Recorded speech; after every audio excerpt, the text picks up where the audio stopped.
ഓം നമോ ഭഗവതേ വാസുദേവായ. ഓം നമോ ഭഗവതേ വാസുദേവായ. ഓം അജ്ഞാനതിമിരാന്തസ്യ ജ്ഞാനാഞ്ജനശലാകയാ ചക്ഷുരുന്മീലിതം യേന തസ്മൈ ശ്രീ ഗുരവേ നമഃ. ഹേ കൃഷ്ണ കരുണാ സിന്ധോ ദീനബന്ധോ ജഗത്പദേ ഗോപേശ ഗോപികാകാന്ത രാധാകാന്ത നമോസ്തുതേ. സപ്തകാഞ്ചന ഗൗരാംഗീ രാധേ വൃന്ദാവനേശ്വരി വൃഷഭാനുസുതേ ദേവി പ്രണമാമി ഹരിപ്രിയേ. നമോ വിഷ്ണുപാദായ കൃഷ്ണപ്രേഷ്ഠായ ഭൂതലേ ശ്രീമതേ ഭക്തിവേദാന്ത സ്വാമിൻ ഇതി നാമിനേ. നമസ്തേ സാരസ്വതേ ദേവേ ഗൗരവാണി പ്രചാരിണേ നിർവിശേഷ ശൂന്യവാദി പാശ്ചാത്യദേശധാരിണേ.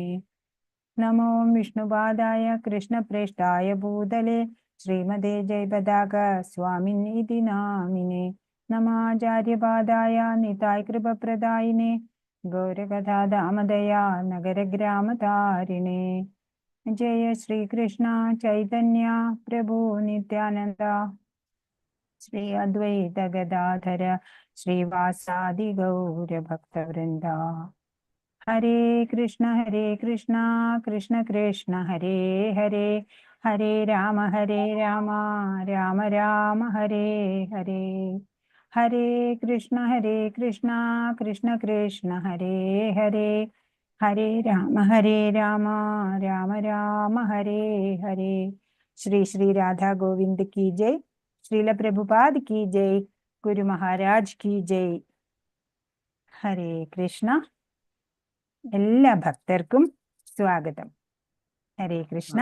ഇന്ന് ഗുരുവായൂർ ഏകാദശിയൊക്കെ എടുത്തു അല്ലേ എല്ലാവരും? ആ 4-ാം അധ്യായം നമ്മള് കേൾക്കുമ്പോ വിശപ്പും ദാഹമൊക്കെ മാറും. ഹരേ കൃഷ്ണ.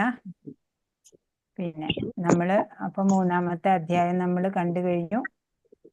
ഭഗവാൻ ഇന്നേ ദിവസമാണ് അല്ലേ അർജുനന് ഭഗവത്ഗീത പറഞ്ഞു കൊടുത്ത ദിവസം തന്നെ നമുക്കും ഭഗവത്ഗീത കേൾക്കാനോ പറയാനോ ഒക്കെ സാധിക്കണത് പുണ്യം അല്ലേ?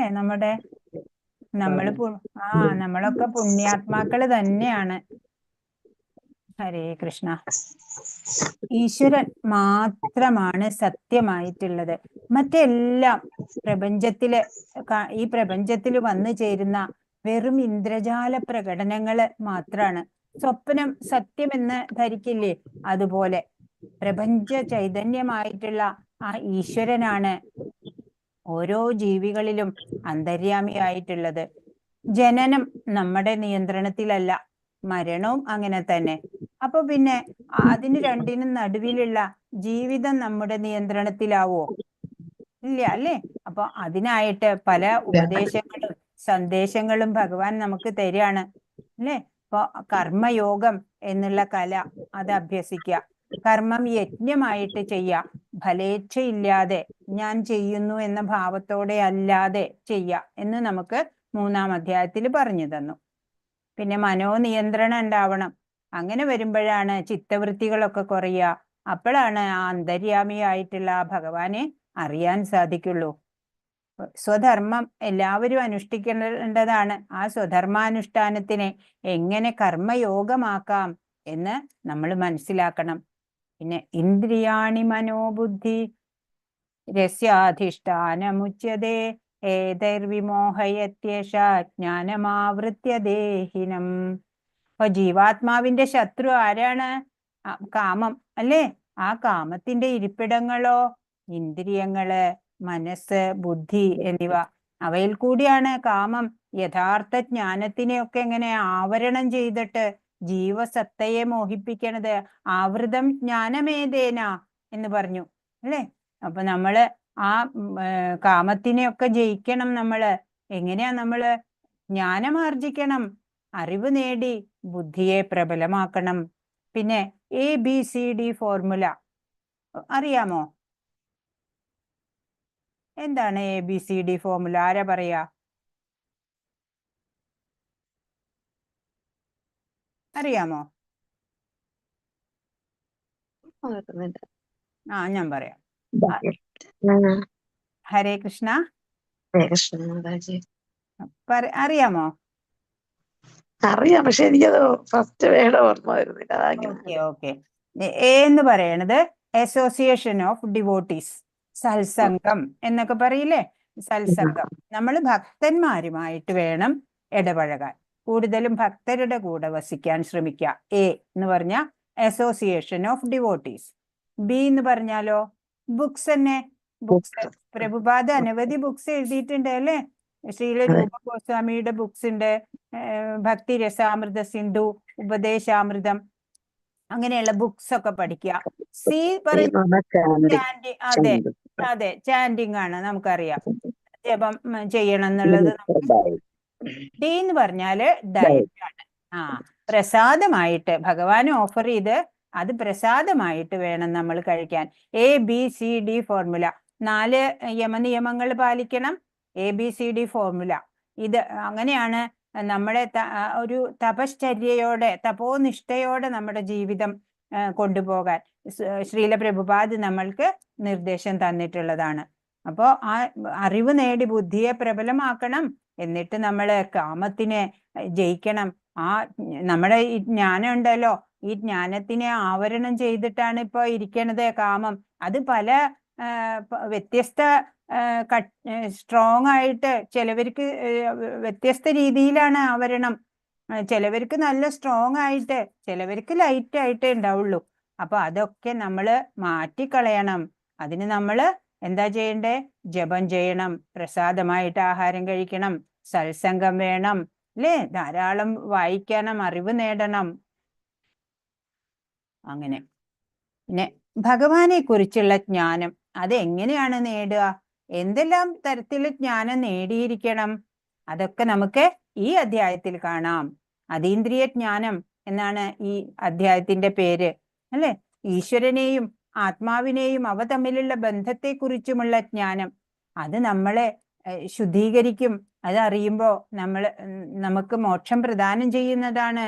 ഇപ്പൊ ഗീതയുടെ പൂർവ്വകാല ചരിത്രം, ഭഗവത്ഗീത എപ്പോഴുണ്ടായി എന്നൊക്കെയുള്ളതിന്റെ പൂർവ്വകാല ചരിത്രം, പിന്നെ കാലാകാലങ്ങളിൽ ഭഗവാന്റെ അവതാരം, അത് അവതരിക്കുന്നതിന്റെ ഉദ്ദേശം, പ്രാധാന്യം എന്നിവയും, പിന്നെ ഒരു ആത്മസാക്ഷാത്കാരം നേടിയ ഒരു ആചാര്യനെ സമീപിക്കേണ്ടതിന്റെ ആവശ്യകത, ഇതൊക്കെയും ഈ അധ്യായത്തിൽ ഭഗവാൻ വിവരിക്കുന്നുണ്ട്. ഇപ്പൊ 2-ാം അധ്യായം നമ്മൾ പഠിച്ചു. അവിടെ എന്താ നമ്മൾ കണ്ടത്? ആത്മതത്വമാണ് നമ്മൾ അവിടെ പറഞ്ഞത് അല്ലെ. ആത്മാവിനെ കുറിച്ച്, ആത്മാവിനെ ആർക്കും നശിപ്പിക്കാൻ സാധിക്കില്ല അല്ലെ. ആത്മതത്വമാണ് 2-ാം അധ്യായത്തിൽ നമ്മൾ കണ്ടതെങ്കിൽ, ഇവിടെ ഈ 4-ാം അധ്യായത്തിൽ നമ്മൾ ഭഗവത് തത്വമാണ് പറയുന്നത്. അപ്പൊ നമുക്ക് അത് പഠിക്കണം. ഇപ്പൊ ഭഗവത് സേവനമായിട്ട് കർമ്മം ചെയ്യണം എന്ന് പറഞ്ഞു. പിന്നെ ഭഗവത് സേവനത്തിലേക്ക് വരാൻ കഴിയാത്തത് എന്തുകൊണ്ടാണ്? കാമത്താലാണ്. ബുദ്ധി കൊണ്ട് നമ്മൾ കാമത്തിനെ ജയിക്കണം. ഭഗവാനെ കുറിച്ചുള്ള ജ്ഞാനം നേടിയിട്ട് ബുദ്ധിയെ നമ്മൾ ആത്മീയമാക്കണം, പ്രബലമാക്കണം. അതാണ് നമ്മൾ ഇത്രയും അധ്യായങ്ങളിലൂടെ കണ്ടത്.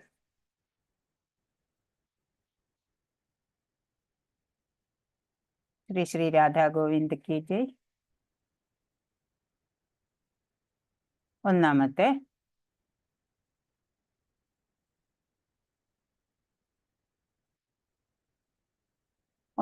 ശ്ലോകം ഭഗവാനാണ് പറയണത്. ശ്രീ ഭഗവാനുവാച ഇമം വിവസ്വദേ യോഗം പ്രോക്തവാനഹമവ്യയം വിവസ്വാൻ മനവേ പ്രാഹ മനുരിക്ഷ്വാകവേ അബ്രവീത്. ഭഗവാൻ ശ്രീകൃഷ്ണൻ പറഞ്ഞു, സനാതനമായ ഈ യോഗത്തെ പണ്ട് ഞാൻ സൂര്യദേവനായ വിവസ്വാൻ ഉപദേശിച്ചു. വിവസ്വാൻ മനുഷ്യവംശപിതാവായ മനുവിനും മനു ഇക്ഷ്വാകുവിനും ഉപദേശിച്ചു. ഇതിപ്പോ 5000 വർഷം മുമ്പ് അർജുനനും അല്ല പറഞ്ഞു കൊടുത്തിട്ടുള്ളത്. അതിനേക്കാളൊക്കെ എത്രയോ വർഷം മുമ്പ് വിവസ്വാൻ എന്നുള്ള സൂര്യദേവന് ഞാൻ പറഞ്ഞു കൊടുത്തിരുന്നതാണ്, ഞാൻ ഉപദേശിച്ചു.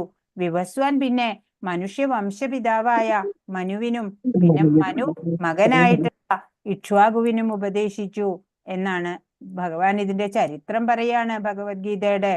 ഇപ്പൊ ഭഗവാനെ കുറിച്ചുള്ള ജ്ഞാനം എങ്ങനെ നേടാമെന്നാണ് ഈ അധ്യായത്തിലെ 42 ശ്ലോകങ്ങളിലൂടെ നമ്മൾ കാണാൻ പോകുന്നത്.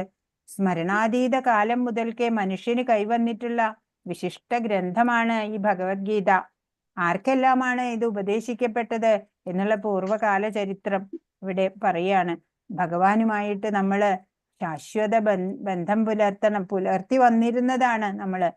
എത്രയോ ജന്മങ്ങൾ നമ്മുടെ കഴിഞ്ഞു. അപ്പോഴൊക്കെയും ഭഗവാനായിരുന്നു നമ്മുടെ നിത്യബന്ധുവായിട്ട്. ഇപ്പോ ഈ ജന്മത്തിൽ നമ്മളുടെ ബന്ധുക്കളായിട്ട് അല്ലെ, ഭർത്താവ്, മക്കള്, അച്ഛൻ, അമ്മ, സഹോദരൻ, സഹോദരി ഒക്കെ ഈ ജന്മത്തിലെ മാത്രം ബന്ധുക്കളാണ് അല്ലെ.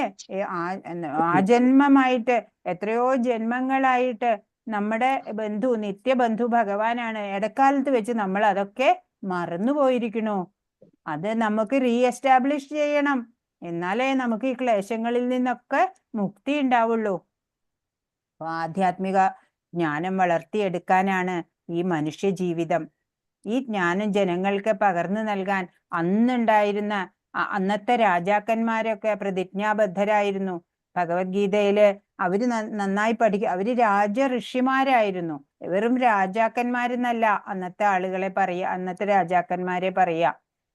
അപ്പോ അവര് എല്ലാ പ്രജകൾക്കും ഈ ജ്ഞാനം പകർന്നു നൽകാൻ ബദ്ധശ്രദ്ധരായിരുന്ന കാലമായിരുന്നു. വിദ്യാഭ്യാസം, സംസ്കാരം, ഭക്തി എന്നിവയിലൂടെ അത് അവര് സാധിക്കുകയാണ് ചെയ്തത്. അങ്ങനെ ഈ മഹത്തായ ഈ ശാസ്ത്രത്തിന്റെ സഹായത്താല് ജീവിത വിജയം കൈവരിക്കാം എന്ന് അവര് മനസ്സിലാക്കിയിരുന്നു. അപ്പൊ ഈ മന്വന്തരത്തിലെ സൂര്യദേവനാണ് വിവസ്വാൻ എന്നറിയപ്പെടുന്നത്. ഗ്രഹങ്ങളുടെ ഒക്കെയും അധിപനാണ് വിവസ്വാൻ. വിവസ്വാൻ പിന്നെ മനുവിന് അറിവ് പകർന്നു കൊടുത്തു. മനു ഇക്ഷ്വാകുവിന് പകർന്നു. പിന്നെ ഇക്ഷ്വാകുവിൽ നിന്ന് രാജർഷികളായിട്ടുള്ള രാജാക്കന്മാര് അറിഞ്ഞു. അങ്ങനെ രാജപരമ്പരകളായിട്ട് ഈ ഉപദേശം ഇങ്ങനെ കൈമാറി വന്നു പരമ്പരാഗതമായിട്ട്. രണ്ടാമത്തെ ശ്ലോകം. ഏവം പരമ്പരാ പ്രാപ്തമിമം രാജർഷയോ വിദു സകാലേനേഹ മഹദായോഗോ നഷ്ടഃ പരന്തപ. അങ്ങനെ ശിഷ്യപരമ്പരയിലൂടെ പകർന്നു കിട്ടിയ ഈ സർവോത്കൃഷ്ടമായ ശാസ്ത്രം രാജർഷികൾ ശരിയായി മനസ്സിലാക്കിയിരുന്നു. കാലക്രമേണ പാരമ്പര്യ ശൃംഖല മുറിഞ്ഞു പോവുകയും ഇത് നഷ്ടപ്രായമാവുകയും ചെയ്തു. അങ്ങനെ ആദ്യം രാജർഷിമാര് വരെ എത്തും, പിന്നെ അവര് പ്രജകൾക്ക് മനസ്സിലാക്കി കൊടുക്കും. അങ്ങനെ കുറെ കാലം തുടർന്നു. പക്ഷേ പിന്നീട് ആ പാരമ്പര്യ ശൃംഖലയൊക്കെ മുറിഞ്ഞു പോയി. അതുകൊണ്ട് ഈ അറിവ് നഷ്ടപ്രായമായി. പിന്നെ ഉള്ളവർക്കൊന്നും ഈ അറിവ് കിട്ടിയിട്ടില്ല. ത്രേതായുഗം, ഓരോ യുഗം കഴിയും തോറും അല്ലെ 12 ലക്ഷം വർഷമാണ് ത്രേതായുഗത്തിന്റെ ദൈർഘ്യം. ദ്വാപരയുഗം 8 ലക്ഷം, കലിയുഗം 4,32,000. അങ്ങനെയൊക്കെയാണ് കാലഗണന. അപ്പൊ ഇതിലൊരു സത്യയുഗത്തിന്റെ കൊടുത്തിട്ടില്ല അല്ലെ. സത്യയുഗം 4 4 16 ലക്ഷം വർഷാണ് സത്യയുഗം. ത്രേത, ദ്വാപര, കലിയുഗ, അങ്ങനെയാണ്. അങ്ങനെ ശ്രീകൃഷ്ണൻ ഭഗവാൻ തന്റെ ശിഷ്യനായ വിവസ്വാന് ഗീത ഉപദേശിക്കുന്നത് 12,04,00,000 വർഷങ്ങൾക്ക് മുമ്പാണ്. അപ്പോ എന്താണ് അല്ലെ ഭഗവത്ഗീതയുടെ ഇത് നോക്കൂ. അന്നും ഭഗവത്ഗീതയുടെ പ്രസക്തിയുണ്ട്, ഇന്നും അതേപോലെ തന്നെ ആ പ്രസക്തി നിലനിൽക്കുകയാണ്. ഒട്ടും സിലബസിലൊന്നും മാറ്റമില്ല അല്ലെ. ഭഗവാനെ കുറിച്ച് അന്ന് പറയണതും ഇന്ന് പറയണതും ഒക്കെ ഒന്ന് തന്നെയാണ്. ഭഗവാൻ തന്നെയാണ് പറയുന്നത്, ഭഗവാനെ കുറിച്ചാണ് പറയുന്നത്. അതാണ് സത്യവും. സത്യം എല്ലാ കാലത്തും ഒന്ന് തന്നെയാണ് അല്ലെ, മാറേണ്ട കാര്യമില്ല അല്ലെ. അപ്പൊ ഭഗവത്ഗീത അതിന്റെ തനിമ അല്ലെങ്കിൽ മേന്മ, ഗുണം അത് അംഗീകരിച്ചു കഴിഞ്ഞാല് മനുഷ്യവർഗത്തിന് അതൊരു വരദാനം തന്നെയാണ്. സർവസമ്മതമായിട്ടുള്ളതാണ് അല്ലെ ഭഗവത്ഗീത. അന്നത്തെ ജ്ഞാനം തന്നെയാണ് ഇന്നും പ്രസക്തമായിട്ട് ഇരിക്കുന്നത്. ഭഗവത്ഗീത മനുഷ്യ സമൂഹത്തിൽ മനു തന്റെ പുത്രനും ശിഷ്യനുമായ ഇക്ഷ്വാകുവിന് ഗീത ഉപദേശം നൽകിയത് 20,50,000 വർഷം മുമ്പ്. ശിഷ്യ പരമ്പരയിലൂടെ പകർന്നു കിട്ടിയ ഈ സർവോത്കൃഷ്ടമായ ശാസ്ത്രം കാലക്രമേണ നഷ്ടപ്രായമായി. പാരമ്പര്യ ശൃംഖല മുറിഞ്ഞു പോവുകയും നഷ്ടപ്രായമാവുകയും. അങ്ങനെ ഇക്ഷ്വാകു മഹാരാജാവിന്റെ കാലം മുതൽക്കേ ഭഗവത്ഗീത മനുഷ്യ സമൂഹത്തിൽ നിലനിൽക്കുന്നു. 5000 വർഷങ്ങൾക്ക് മുമ്പ് ഭഗവാൻ അത് വീണ്ടും അർജുനന് ഉപദേശിക്കുകയാണ്. നഷ്ടപ്പെട്ടു പോയില്ലോ ആ അജ്ഞാനം. മനുഷ്യർക്കൊന്നും അത് അറിഞ്ഞുകൂടാത്ത അവസ്ഥയിലായിരുന്നു. പിന്നീടാണ് ഇങ്ങനെ ഒരു അവസരം ചിലപ്പോ ഭഗവാൻ അത് അങ്ങനെ ഒരു യുദ്ധമൊക്കെ ഉണ്ടാക്കിയത് തന്നെ ഇതിനു വേണ്ടി ആയിരിക്കാം അല്ലെ? അർജുനനില് വിവശത ഉണ്ടാക്കുക, എന്നിട്ട് അർജുനന് ഈ ജ്ഞാനം പകർന്നു കൊടുക്കുക. അതിലൂടെ ഇനി വരുന്ന തലമുറയിലുള്ള പേരൊക്കെ ആളുകളൊക്കെ മനസ്സിലാക്കാൻ വേണ്ടിയിട്ടായിരിക്കാം അല്ലെ? എല്ലാം ഭഗവാൻ എപ്പോഴും ഒരു പ്ലാൻ ഉണ്ട് അല്ലെ? God has plan. ഭഗവാൻ എപ്പോഴും എല്ലാം പ്ലാൻ ചെയ്തിട്ടാണ്. നമ്മൾക്കാണ് ഒന്നും അറിഞ്ഞുകൂടാത്തത്. ശ്ലോകം 3. സ ഏവായം മയാ തേദ്യ യോഗപ്രോക്ത പുരാതന ഭക്തോസി മേ സഖാ ചേതി രഹസ്യം ഹേതദുത്തമം. നീ എന്റെ ഭക്തനും മിത്രവുമായതുകൊണ്ടാണ് പരമപുരുഷനുമായി ബന്ധപ്പെടുത്തുന്ന ഈ പുരാതന ശാസ്ത്രം ഞാൻ വിവരിച്ചു തരുന്നത്. അതുകൊണ്ട് അതീന്ദ്രിയമായ ഈ ഗുപ്തജ്ഞാനം ഗ്രഹിക്കാൻ നിനക്ക് കഴിവുണ്ട്. രഹസ്യങ്ങളായിട്ടുള്ള കാര്യങ്ങളാണ് ഭഗവാൻ പറഞ്ഞു കൊടുത്തോണ്ടിരിക്കണത് അല്ലെ? അപ്പൊ എന്തുകൊണ്ടാണ് അർജുനന് ഇത് വെളിപ്പെടുത്തി കൊടുക്കുന്നത് എന്നാണ് ഇവിടെ പറയണേ. നീ എന്റെ ഭക്തനാണ്, മിത്രവുമാണ്, അതുകൊണ്ടാണ് പരമ പുരുഷനുമായിട്ട് ബന്ധപ്പെടുത്തുന്ന ഈ ശാസ്ത്രം നിനക്ക് ഞാൻ വിവരിച്ചു തരുന്നത്. അതീവ ഗുപ്തമായിട്ടുള്ളതാണ്, അതീന്ദ്രിയമായിട്ടുള്ളതാണ്. അത് ഗ്രഹിക്കാനോ നിനക്ക് കഴിവുണ്ട്, അതുകൊണ്ട് ഞാൻ പറഞ്ഞു തരാണ്. 4-ാമത്തെ ശ്ലോകം അർജുനനാണ് പറയണേ. അർജുന ഉവാച അപരം ഭവതോ ജന്മ പരം ജന്മ വിവസ്വത കഥമേതദ് വിജാനീതാം ത്വമാദോ പ്രോക്തവാനിതി.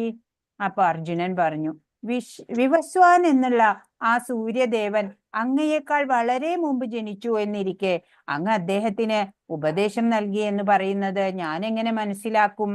നല്ല ന്യായമായ ചോദ്യമാണ് അല്ലെ? അപ്പൊ ഇത്രയും വർഷം മുമ്പാണ് വിവസ്വാൻ. ആ സൂര്യദേവനെ അങ്ങ് എങ്ങനെയാണ് പറഞ്ഞു കൊടുത്തത്? അങ്ങ് ഇപ്പൊ പ്രായത്തിന്റെ നോക്കുകയാണെങ്കിൽ നമ്മൾ രണ്ടുപേരും സമപ്രായക്കാര് തന്നെയാണ്. അപ്പൊ അങ്ങ് പിന്നെ ഇത്രയും 12 കോടി 4 ലക്ഷം വർഷം മുമ്പ് വിവസ്വാൻ എങ്ങനെയാണ് ഈ ഭഗവത്ഗീത ഉപദേശിക്കണേ എന്ന് ചോദിക്കുകയാണ്. ശ്ലോകം 3-ന്റെ വിവരണം. തന്റെ ഭക്തനായതുകൊണ്ടാണ് ഭഗവാൻ അർജുനനെ ഈ മഹത്തായ ശാസ്ത്രം പഠിക്കാൻ അധികാരിയായി സ്വീകരിച്ചത്.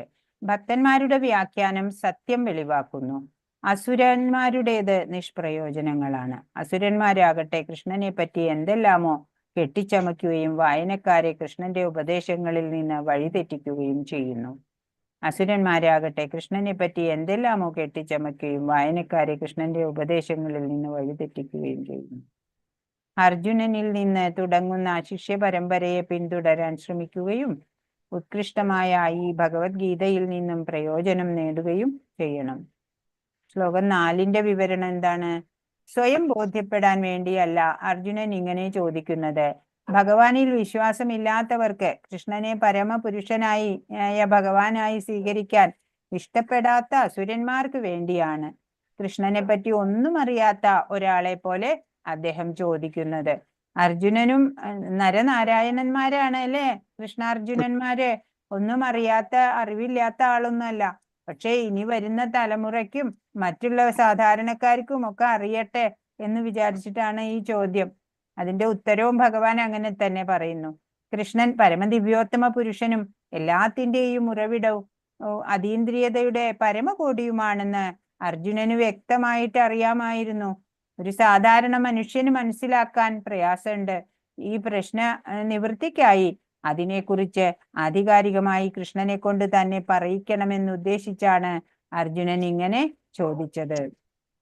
അപ്പൊ ഭഗവാൻ പറയുമ്പോഴല്ലേ ആധികാരികതയുള്ളൂ. ഭഗവാൻ തന്നെ പറയട്ടെ, നമുക്കറിയാം എങ്കിലും ഭഗവാൻ പറയുമ്പോ അതിനൊന്നും കൂടെ അതോറിറ്റി ആയി അല്ലെ?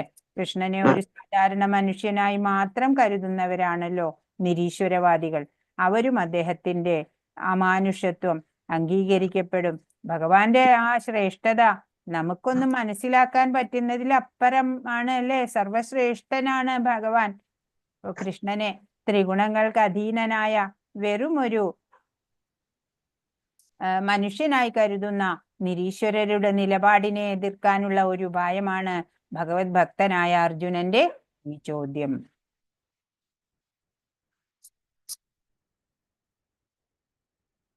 മനുഷ്യബുദ്ധി ഇങ്ങനെ രാഗദ്വേഷങ്ങൾക്കൊക്കെ കീഴടങ്ങേണ്ടി വന്നപ്പോഴാണ് ഈ ജ്ഞാനം നശിച്ചു പോയത്. കാലഹരണപ്പെട്ട ഈ ശാസ്ത്രം പിന്നെ ഇപ്പോ പ്രിയ സുഹൃത്തും ഭക്തനും ഒക്കെ ആയിട്ടുള്ള ശിഷ്യനുമായിട്ടുള്ള അർജുനന് ഉപദേശിച്ചു കൊടുക്കുകയാണ്. അത്യന്തം രഹസ്യമാണ്, ശ്രേഷ്ഠമാണ് ഈ അറിവ്. നമുക്കും അപ്പൊ ഭഗവാന്റെ അടുത്ത് ഭഗവാന്റെ ശിഷ്യനോ ഭക്തനോ സുഹൃത്തോ ഒക്കെ ആവാം അല്ലെ.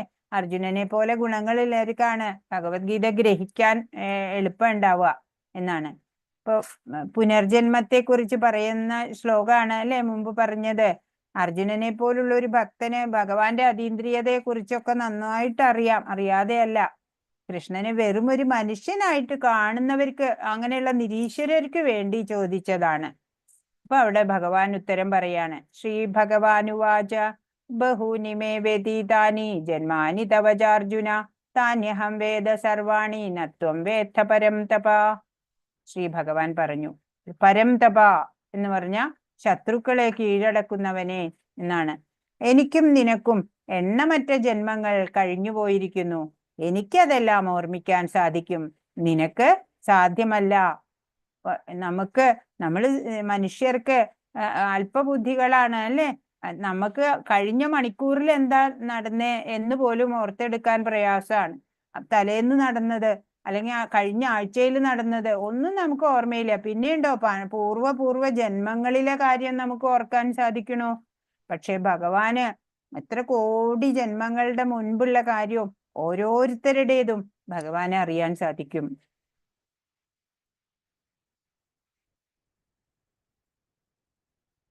ആറാമത്തെ ശ്ലോകം. അജോബി സന്യവ്യയാത്മാ ഭൂതാനാമീശ്വരോബി സൻ പ്രകൃതിം സ്വാമധിഷ്ഠായ സംഭവമ്യാത്മമായയാ. എനിക്ക് പിറവിയില്ല, എൻ്റെ അതീന്ദ്രിയ ശരീരത്തിന് നാശവും നേരിടുകയില്ല. ജീവജാലങ്ങൾക്കെല്ലാം അധിപതിയാണ് ഞാൻ.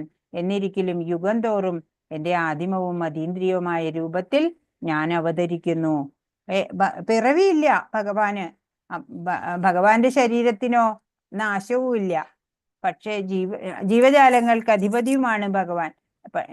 യുഗം തോറും അതീന്ദ്രിയമായ രൂപത്തില് അവതരിക്കുന്നുമുണ്ട്.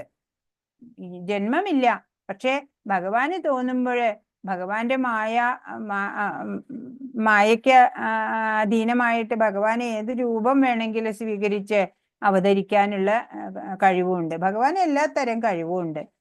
അങ്ങനെ അവതരിക്കും ആവശ്യം വരുമ്പോഴ്. ശ്ലോകം 5ന്റെ വിവരണം നോക്കാം. അനേകം സഹസ്രാബ്ദങ്ങൾക്ക് മുമ്പ് താൻ ചെയ്ത കർമ്മങ്ങൾ കൃഷ്ണൻ ഓർക്കുന്നുണ്ട്.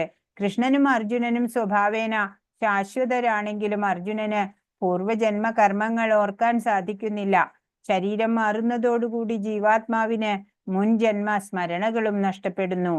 രാമനായും നരസിംഹമായും മറ്റു പല അവതാരമൂർത്തികളായും അംശാവതാരങ്ങൾ എടുക്കുന്നുണ്ട് അല്ലെ ഭഗവാൻ. ഭഗവാന്റെ സന്തത സഹചാരികളാണ് അർജുനനെ പോലെയുള്ള ഭക്തന്മാർ. ഭഗവാന്റെ അവതാരകാലത്ത് പല രൂപങ്ങളിലും ഭഗവത് സേവനം നിർവഹിക്കാനായി ഇങ്ങനെയുള്ളവരും ഭൂമിയിൽ പിറക്കാറുണ്ട്. അക്കൂട്ടത്തിൽ ഒരു ഭക്തനാണ് അർജുനൻ.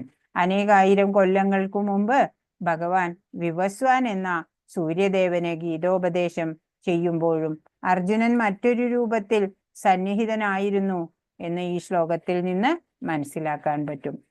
ബ്രഹ്മസംഹിത ഭഗവാനെ അച്യുതൻ എന്ന് വിളിക്കുന്നു. അതായത് ഒരിക്കലും തെറ്റുപറ്റാത്തവൻ എന്നാണ്. ഭൗതിക സംഘത്തിലും സ്വയം വിസ്മരിക്കാത്തവൻ എന്നർത്ഥം. ഭഗവാൻ തന്റെ സച്ചിദാനന്ദ രൂപം ഒരിക്കലും മാറ്റാത്തത് കൊണ്ട് അദ്ദേഹം എല്ലാം സ്മരിക്കുകയാണ്. ഭഗവാന്റെ രൂപത്തിന് നാശമില്ല അല്ലെ, ശരീരത്തിന്. അപ്പൊ ഭഗവാനെ എല്ലാം ഓർക്കാൻ സാധിക്കും. നമ്മളുടെ ഓരോ ജന്മത്തിൽ ശരീരം മാറിക്കൊണ്ടിരിക്കുകയാണ് അല്ലെ. അദ്വൈതമൂർത്തിയായ അവിടേക്ക് ആത്മാവും ശരീരവും ഒന്നു തന്നെ. അദ്ദേഹവുമായി ബന്ധമുള്ളതെല്ലാം ആധ്യാത്മികമാണ്. ആറാമത്തെ ശ്ലോകത്തിന്റെ വിവരണം എന്താണ്? കാഴ്ചയിൽ സാധാരണ മനുഷ്യനെ പോലെ ഇരുന്നാലും കഴിഞ്ഞ അസംഖ്യം ജന്മങ്ങളിലെ സംഭവങ്ങൾ അദ്ദേഹത്തിന് ഓർമ്മിക്കാൻ കഴിയും. മറിച്ച് സാധാരണ മനുഷ്യന് മണിക്കൂറുകൾക്ക് മുമ്പ് താൻ ചെയ്തത് എന്തെന്ന് പോലും ഓർമ്മിക്കാൻ കഴിയുന്നില്ല. സ്വന്തം രൂപത്തിൽ താൻ അവതരിക്കുന്നു എന്ന് ഭഗവാൻ പ്രസ്താവിക്കുന്നു. സാധാരണ ജീവാത്മാക്കളെ പോലെ ഭഗവാൻ ഒരു ശരീരം വിട്ട് മറ്റൊന്നിലേക്ക് മാറുന്നില്ല.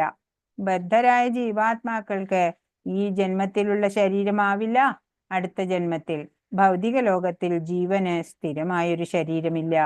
ഭഗവാൻ ആധ്യാത്മികനാണ്. അതുകൊണ്ട് ഭഗവാന്റെ ശരീരത്തിന് മാറ്റമില്ല.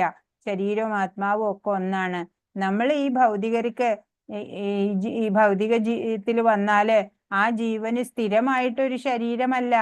ആ കർമ്മഫലങ്ങൾ അനുസരിച്ച് വിവിധ തരം ശരീരങ്ങൾ ഇങ്ങനെ കിട്ടിക്കൊണ്ടിരിക്കുകയാണ്. മരണം ജനനം ഇങ്ങനെ തുടർന്നു പോവാണ്. അപ്പൊ ഇപ്പൊ നമ്മൾ മനുഷ്യനാണ്. അടുത്ത ജന്മത്തില് മനുഷ്യ ശരീരമാണ് കിട്ടുക എന്ന് ഉറപ്പൊന്നുമില്ല നമുക്ക്, അല്ലേ? നീച ജന്മങ്ങളായിരിക്കാം. അതല്ല ഇനി ഇതിലും ഉയർന്ന ദേവന്മാരുടെ ജന്മമോ അങ്ങനെ എന്തെങ്കിലും ആണോ അറിയില്ല, അല്ലേ? നമ്മുടെയൊക്കെ കർമ്മഫലം, നമ്മളിപ്പൊ എന്താണോ നന്മ ചെയ്താല് നമുക്ക് ഫലവും തിരിച്ചതുപോലെ കിട്ടും, അല്ലേ? തിന്മകൾ ചെയ്യുമ്പോ ഫലവും അതുപോലെ തന്നെയൊക്കെ ആയിരിക്കും. അപ്പൊ അതനുസരിച്ചിട്ട് this life is the preparation to next life എന്നാണ്. അതെപ്പോഴും ഓർത്തുകൊണ്ട് നമ്മൾ ഓരോ കർമ്മവും ചെയ്യണം. നമ്മുടെ തെറ്റുകൊണ്ട് ഒരു പാപം ഉണ്ടാവരുത്. അജ്ഞതയാണ് തെറ്റുകൾ പ്രവർത്തിക്കാൻ നമ്മളെ പ്രേരിപ്പിക്കണത്, പാപം ഉണ്ടാവണത്. അങ്ങനെ വരുമ്പോ ക്ലേശങ്ങൾ നമ്മൾ തന്നെ അനുഭവിക്കേണ്ടതായിട്ട് വരും. അപ്പൊ അറിവ് നേടണം എല്ലാത്തിനെ ഭഗവാനെ കുറിച്ച്, ആത്മാവിനെ കുറിച്ച്, ഈ ഭൗതികതയെ കുറിച്ച് എല്ലാം നമ്മൾ അറിയണം. ഇന്നിപ്പോ മെറ്റീരിയൽ നോളജ് മാത്രമാണ് നമുക്ക് സ്കൂള് കോളേജ് തലത്തിൽ കിട്ടുന്നത്. ഈ സ്പിരിച്വൽ നോളജ് കിട്ടുന്ന ഒരു ഇടവും ഇല്ല, അല്ലെ? അതാണ് നമ്മുടെ ഒരു മൈനസ് എന്ന് പറയണത്. അപ്പോൾ നമ്മൾ അതൊക്കെ മനസ്സിലാക്കിയിട്ട് നമ്മൾ ശരിയായിട്ട് ഒരു ലൈഫ് മാനുവലാണ് ഭഗവത്ഗീത എന്ന് പറയുന്നുണ്ട്, അല്ലെ? അപ്പൊ അതില് ഭഗവാൻ നിർദ്ദേശങ്ങൾ തരുന്നുണ്ട് നമുക്ക്. അത് ഭഗവാന്റെ വാക്ക്, ഭഗവാനിൽ വിശ്വാസം വേണം, അല്ലേ? പറയണ ആളിന് വിശ്വാസം വേണം. അതുപോലെ ആ വാക്കുകളിലെ ശ്രദ്ധ എന്ന് പറയും സംസ്കൃതത്തില്. ആ വിശ്വാസം, ഭഗവാനിൽ വിശ്വാസം ഉണ്ടാവണം. അപ്പൊ ഭഗവാൻ പറയുന്ന നിർദ്ദേശങ്ങള് അനുസരിക്കാൻ നമുക്ക് സാധിക്കും. സൂര്യൻ സ്വസ്ഥാനത്തെ തന്നെയാണ് എപ്പോഴും. വികലങ്ങളായ നമ്മുടെ ഇന്ദ്രിയങ്ങളുടെ പോരായ്മകൾ കൊണ്ടാണ് ആകാശത്ത് ഉദിച്ചതായും പിന്നെ മറിഞ്ഞതായും ഒക്കെ തോന്നുന്നത്. അജനാണെങ്കിലും ഭഗവാൻ അസംഖ്യം രൂപങ്ങൾ കൈക്കൊള്ളുന്നതായി തോന്നിക്കുന്നുവെന്ന് വേദങ്ങളും സ്ഥിരീകരിക്കുന്നു. അദ്ദേഹം പിറവിയെടുക്കുന്നു എന്ന് തോന്നിക്കുമ്പോഴും തൻ്റെ യഥാർത്ഥ സ്വരൂപത്തിന് മാറ്റം വരുന്നില്ലെന്ന് വേദങ്ങളെ തുടർന്ന് മറ്റു വിശിഷ്ട ഗ്രന്ഥങ്ങളും ഊന്നി പറഞ്ഞിട്ടുണ്ട്. ഭഗവാൻ ഒരു മനുഷ്യാവതാരം എടുത്തു, അല്ലേ? കൃഷ്ണനായിട്ട് വന്നു. അപ്പൊ പലരും ഭഗവാന്റെ ആ സർവശ്രേഷ്ഠനാണ് എന്നുള്ളതൊന്നും അറിഞ്ഞില്ല. സാധാരണ മനുഷ്യൻ, അല്ലെങ്കിൽ കാലി ചെറുക്കൻ, ഇടയ ചെറുക്കൻ എന്നൊക്കെ കരുതിയവരുണ്ട്, അല്ലേ? അപ്പോ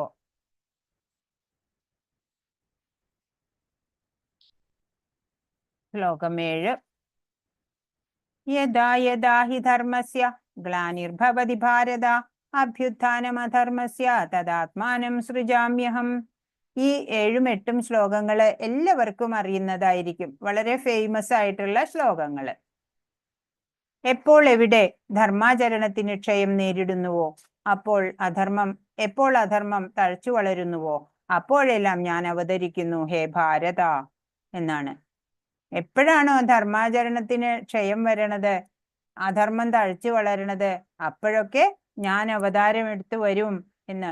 8ാമത്തെ ശ്ലോകോ പരിത്രാണായ സാധൂനാം വിനാശായ ദുഷ്കൃതാം ധർമ്മ സംസ്ഥാപനാർത്ഥായ സംഭവാമി യുഗേ യുഗേ. ഭക്തന്മാരെ രക്ഷിക്കാനും ദുഷ്കൃതികളെ നിഗ്രഹിക്കാനും ധർമ്മത്തെ പുനഃസ്ഥാപിക്കാനുമായി യുഗം തോറും ഞാൻ അവതരിച്ചു കൊണ്ടേയിരിക്കുന്നു. ഭഗവാൻ എന്താ പറയണേ? 3 കാര്യങ്ങൾക്കായിട്ടാണ് ഇങ്ങനെ യുഗം തോറും അവതരിക്കണേ. ഭക്തന്മാരെ രക്ഷിക്കണം, ദുഷ്കൃതികളെ നിഗ്രഹിക്കണം, ധർമ്മത്തിനെ പുനഃസ്ഥാപിക്കണം, അല്ലേ? എത്രയോ പഴക്കമുള്ളതാണ് നമ്മുടെ സനാതന ധർമ്മം. എത്രയോ മുസൽമാന്മാരും വിദേശ ഇൻവേഡേഴ്സും ഒക്കെ നമ്മളെ ആക്രമിക്കാൻ വന്നു, എന്നിട്ടും നമ്മുടെ സനാതന ധർമ്മം നശിച്ചില്ല, അല്ലേ? അപ്പൊ ഭഗവാൻ അതാത് കാലങ്ങളിൽ അവതരിച്ചുകൊണ്ട് ആ ധർമ്മത്തിനെ പുനഃസ്ഥാപിച്ചു.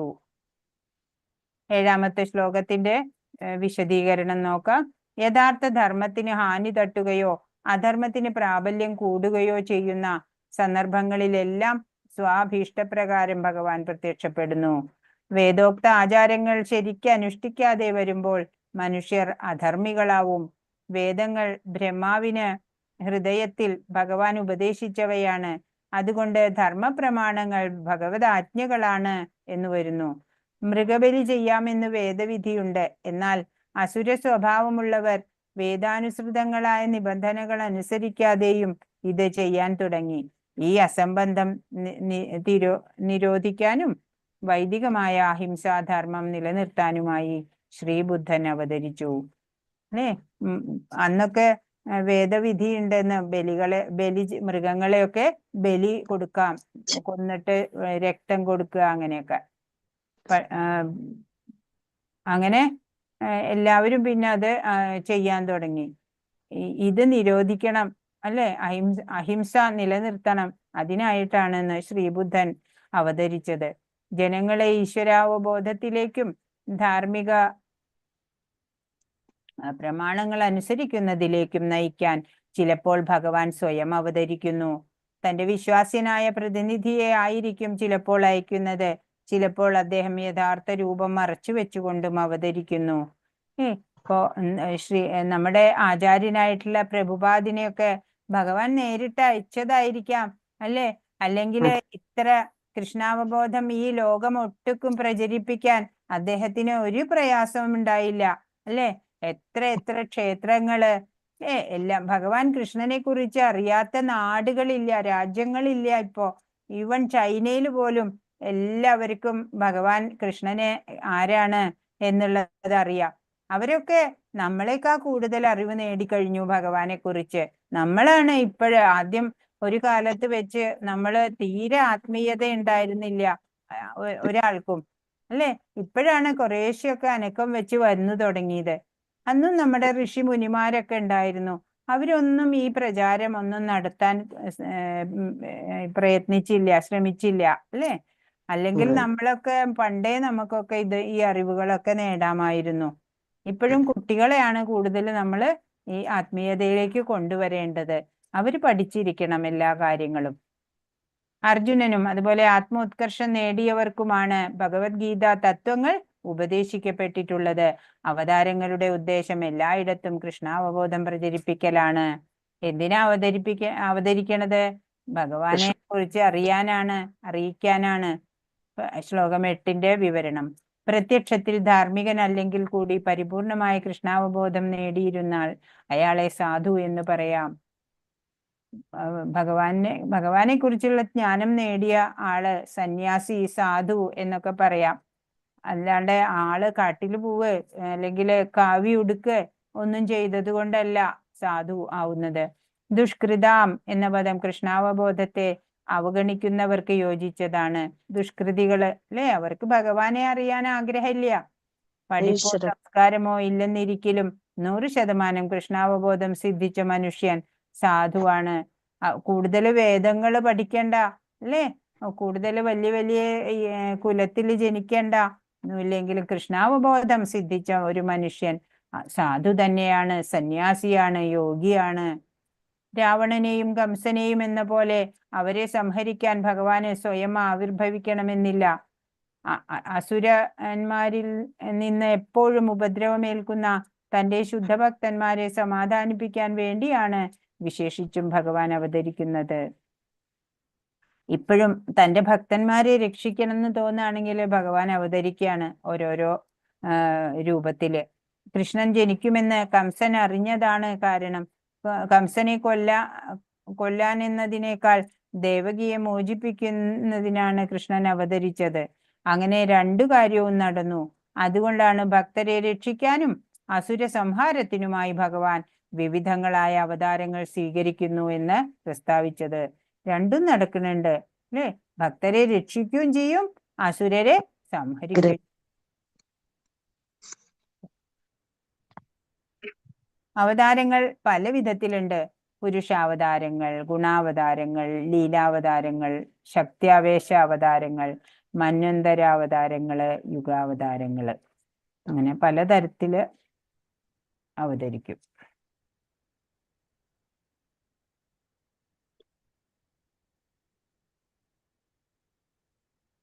ഈ വൈദിക സംസ്കാരങ്ങളൊക്കെ എന്തിനുള്ളതാണ്? ഒരാളെ കൊണ്ട് എത്തിക്കണത് ഭഗവാനിലേക്ക് സ്വയം സമർപ്പിതമാവുക, എന്നുള്ള ആ തലത്തിലേക്കാണ് എത്തിക്കണത്. അതിനാണ് ഈ വൈദിക സിദ്ധാന്തങ്ങളൊക്കെ മനസ്സിലാക്കേണ്ടത്. 9ാമത്തെ ഒരു ധന്യമായിട്ടുള്ള ശ്ലോകം. ജന്മകർമ്മജമേ ദിവ്യമേവം യോ വേത്തി തത്വത ത്യക്വാ ദേഹം പുനർജന്മ നൈതി മാമേതി സോർജുന. അല്ലയോ അർജുന, എന്റെ ജനനത്തിന്റെയും പ്രവൃത്തികളുടെയും അതീന്ദ്രിയ സ്വഭാവം ഗ്രഹിച്ചവർ മരണശേഷം വീണ്ടും ഭൗതിക ലോകത്തിൽ പിറക്കുന്നില്ല. അവർ ശാശ്വതമായ എന്റെ ലോകത്തിലെത്തുന്നു. അപ്പൊ ഭഗവാൻ എന്താ പറയണത്? ഭഗവാന്റെ ജന്മം, കർമ്മം ഇതെല്ലാം അതീന്ദ്രിയമാണ്. അങ്ങനെ അറിവുള്ള അതറിയുന്ന ഒരാള് പിന്നീട് ഇവിടെ ജന്മം എടുക്കേണ്ടി വരില്ല. ശാശ്വതമായിട്ടുള്ള ഭഗവാന്റെ ലോകത്തിൽ അവരെത്തും എന്നാണ് ഭഗവാൻ പറയുന്നത്. 9ാമത്തെ ശ്ലോകം പ്രധാനപ്പെട്ടതാണ്. 10. വീതരാഗഭയക്രോധ മന്മയാ മാമുപാശ്രിത ബഹവോ ജ്ഞാനതപസാ പൂതാ മദ്ഭാവഭാഗത.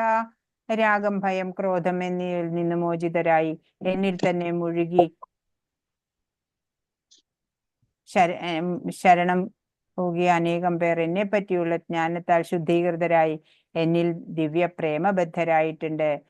ഭക്തി എന്ന് പറഞ്ഞ ഭഗവാനോടുള്ള പരമ പ്രേമം തന്നെയാണ് ഭക്തി.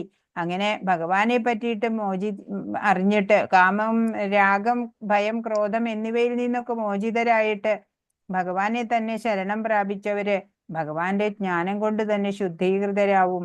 എന്നിട്ട് ഭഗവാനോട് അനന്യഭക്തി അവർക്ക് ഉണ്ടാവാറുണ്ട് എന്നാണ്.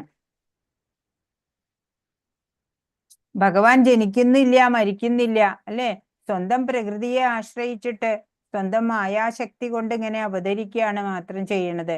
സ്വന്തം കർത്തവ്യങ്ങൾ ചെയ്തിട്ട് ആചരിക്കേണ്ടവ മാത്രം ആചരിച്ച് ജീവിക്കുക, അതാണ് ധർമ്മം. രാഗദ്വേഷങ്ങൾക്ക് അടിമപ്പെട്ട് അധർമ്മികളായി തീരുന്നവർക്ക് നാശമാണ് നിശ്ചയമായിട്ടും ഉണ്ടാവുക. ഭഗവാൻ പരമാത്മാവാണ് നമ്മൾ അറിയണം. അവതാരം എന്താണ് എന്നറിയണം. സത്യം അതാണ് എന്നറിയുക. ഭഗവാൻ അത് മാത്രാണ് സത്യം, അല്ലെ? അപ്പൊ പിന്നെ അതറിഞ്ഞാ പിന്നെ ജന്മം ഉണ്ടാവില്ല. ഇത്ര എളുപ്പമാണോ, അല്ലെ? ഭഗവത് ധാമത്തിലെത്താം. നമ്മൾ വിചാരിച്ച് വളരെ ടഫാണ് എന്ന്.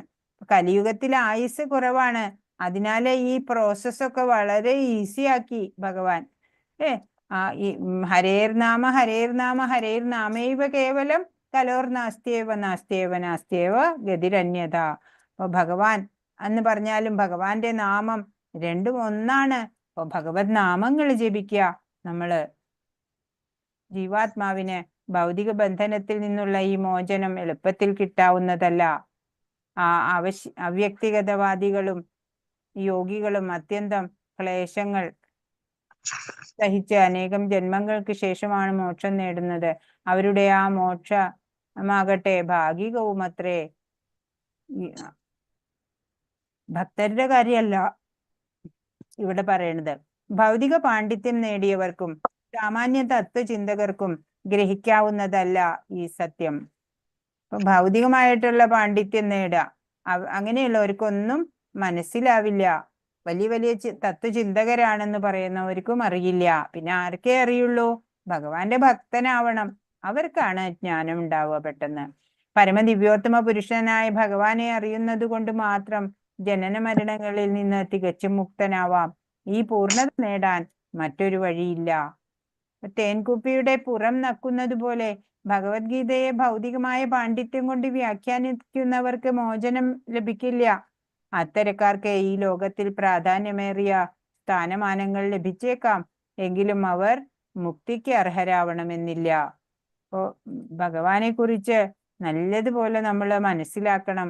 എന്നാൽ നമുക്ക് ജനിമൃതികളിൽ നിന്ന് ഒഴിവാവാം, മുക്തരാവാം. പൂർണ്ണത നേടാൻ ഭഗവാനെ അറിയുക, ഭഗവത് സേവനം ചെയ്യുക മാത്രാണ്. 10ാമത്തെ ശ്ലോകത്തിന്റെ വിവരണം എന്താണ്? ഭൗതികതയിൽ മുഴുകി പോവുക കൊണ്ട് പരമോന്നതമായത് എങ്ങനെ ഒരു വ്യക്തിയാകുമെന്ന് മനസ്സിലാക്കാൻ സാധ്യമല്ല. ഇപ്പൊ ഭൗതികതയില് ആയതുകൊണ്ട് തന്നെ നമുക്ക് ഈ പരമോന്നതമായിട്ടുള്ളത് അവ്യക്തിയാവോ വ്യക്തിയാകുമോ എന്ന് മനസ്സിലാക്കാൻ സാധിക്കില്ല. ഭഗവാന്റെ രൂപത്തെ പറ്റി കേൾക്കുമ്പോഴും സാധാരണ ജനങ്ങൾക്ക് ശരീരത്തെക്കുറിച്ച് ഇതേ ധാരണയാണ് ഉണ്ടാവുന്നത്. ഭഗവാന്റെ ജന്മം, കർമ്മം ഇതൊക്കെ ശ്രേഷ്ഠങ്ങളാണ്, ആത്മീയമാണ് എന്ന് പറഞ്ഞു അല്ലേ. അപ്പോ ഈ ഭഗവാന്റെ രൂപത്തിനെ പറ്റി കേൾക്കുക. അങ്ങനെ വരുമ്പോ ശരീരത്തെ കുറിച്ചുള്ള ധാരണ തന്നെയാ നമ്മുടെ പോലെ തന്നെയല്ലേ മനുഷ്യ ശരീരം തന്നെ കാണുന്നത്. ഭൗതികവാദികളായവരെ പരമസത്യത്തെ നിരാകാരമെന്ന് കരുതുന്നു. അവരെ പിന്നെ പറഞ്ഞ് ബോധിപ്പിക്കാനും എളുപ്പമല്ല. ചിലർക്ക് ബ്രഹ്മത്തിൽ ലയിക്കാനാണ് ആഗ്രഹം, ചിലരോ ആത്മീയമായ എല്ലാ ഊഹാപോഹങ്ങളിലും. അതൊന്നുമല്ല വേണ്ടത്. ഭഗവാനെ കുറിച്ച് ശരിയായ ജ്ഞാനം ആർജിക്കുക അല്ലേ. വെറുപ്പ് വന്ന് നിരാശ മൂലം ഒന്നിനെയും വിശ്വസിക്കാതെയാവുന്നു അല്ലേ. നാസ്തികരുടെ കാര്യമാണ് ഈ ഒടുവിൽ പറഞ്ഞ കൂട്ടരാണ് ലഹരി പദാർത്ഥങ്ങളെ അഭയം പ്രാപിക്കുക. അവരുടെ സ്മൃതി വിഭ്രമങ്ങൾ ചിലപ്പോൾ ദിവ്യ ദർശനങ്ങൾ എന്ന് വ്യാഖ്യാനിക്കപ്പെടാറുണ്ട്. അങ്ങനെയുള്ളവർക്കും ചിലപ്പോൾ ശിഷ്യന്മാരും ഒക്കെ ഉണ്ടാവും അല്ലേ. ആധ്യാത്മിക ഗുരുവിന്റെ ഉപദേശപ്രകാരം ഭഗവാനിൽ പൂർണ്ണമായി അഭയം പ്രാപിക്കുകയും ഒരു ഭക്തന് വേണ്ടുന്ന ജീവിത പ്രമാണങ്ങളും ചര്യാക്രമങ്ങളും അംഗീകരിക്കുകയും വേണം. അതാണ് നമുക്ക് ശ്രീല പ്രഭുപാദ് നിശ്ചയിച്ച് തന്നിട്ടുള്ളത്. തപശ്ചര്യയോടെ ദിവസങ്ങൾ കഴിച്ചു കൂട്ടണം അല്ലേ. രാവിലെ 3:30 മണിക്ക് എഴുന്നേൽക്കുക, എന്നിട്ട് മംഗളാരതി പങ്കുകൊള്ളുക, ഭഗവാന് വേണ്ടിയിട്ട് പാടുന്നു, നൃത്തം ചെയ്യുന്നു അല്ലേ.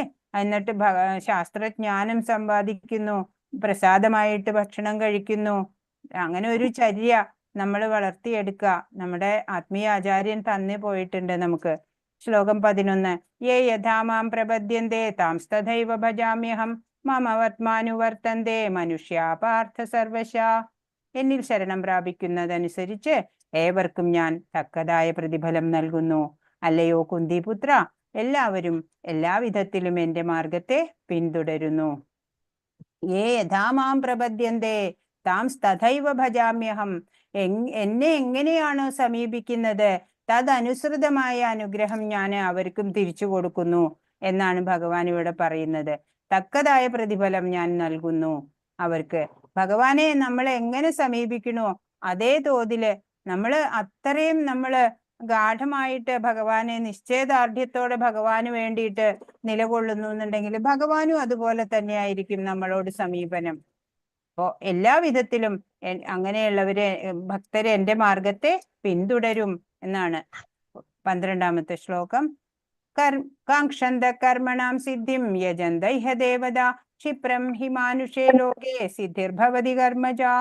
ഈ ലോകത്തിൽ ജനങ്ങൾ കാമ്യകർമ്മങ്ങളിൽ വിജയം വരിക്കാൻ ആഗ്രഹിക്കുന്നത് മൂലം ദേവന്മാരെ ആരാധിക്കുന്നു. ഇവിടെ കർമ്മങ്ങൾക്ക് വേഗത്തിൽ ഫലം സിദ്ധിക്കാറുണ്ടല്ലോ. ഭഗവാനെ ഏത് രീതിയിൽ ആരാധിച്ചാലും അതേ രീതിയിലാണ് അനുഗ്രഹം ഉണ്ടാവുക എന്ന് പറഞ്ഞു. അത് പ്രോമിസാണ് ഭഗവാന്റെ. ഭക്തൻ ശ്രീകൃഷ്ണനെ ചിലപ്പോൾ പ്രഭുവായിട്ട് അല്ലെങ്കിൽ ആത്മസുഹൃത്തായിട്ട് പുത്രനായിട്ട് കാമുകനായിട്ട് ഒക്കെ കരുതിയിട്ട് സ്നേഹിക്കുന്നുണ്ട് പലതരത്തില്. തദനുസൃതമായിട്ട് തന്നെ അഭീഷ്ടസിദ്ധികള് ഭഗവാൻ തിരിച്ചും കൊടുക്കുന്നു. നമുക്ക് ഇഷ്ടമുള്ള രൂപത്തിൽ ഭഗവാനെ ഭജിക്കാം. ഫലേച്ഛയോടെ കർമ്മം ചെയ്യുന്നവർക്ക് അങ്ങനെ തങ്ങളുടെ നിർദ്ദിഷ്ട കർമ്മങ്ങളുടെ അഭീഷ്ട ഫലങ്ങളും കിട്ടും. യോഗശക്തികൾ അന്വേഷിക്കുന്നവർക്കോ അതും ലഭിക്കും അല്ലേ, യോഗികളാവാൻ. ഇപ്പൊ ഭഗവത് കാരുണ്യത്തെ ആശ്രയിച്ചാണ് എല്ലാം. ഭഗവാന് നമ്മളോട് എത്ര കരുണ തോന്നുന്നുണ്ടോ അതിനനുസരിച്ച് നമുക്കും ഫലം നന്നായിട്ടോ മോശമായിട്ടോ ഒക്കെ തന്നെ ആയിരിക്കും കിട്ടുന്നുണ്ടാവുക.